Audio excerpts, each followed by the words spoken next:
गोकुळ सोबत गोकुल.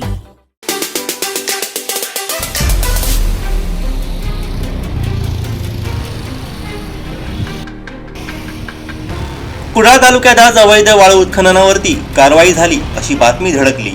मात्र ही कारवाई वास्तवात केवळ आंधळ दळतय आणि कुत्रं पीठ खातंय अशा स्वरूपाची होती का, असा प्रश्न आता उपस्थित होतोय.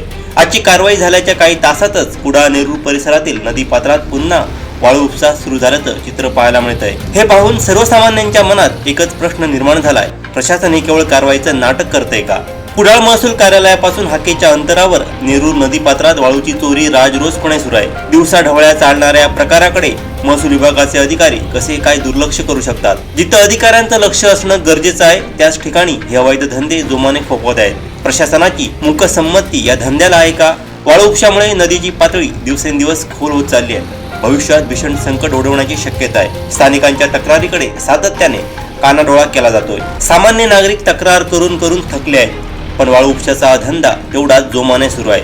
कारवाई करा, पण ती फक्त दिखाऊ असावी हे सूत्र राबवलं जातं का? महसूल कार्यालय जवळ असूनही कारवाई का होत नाही?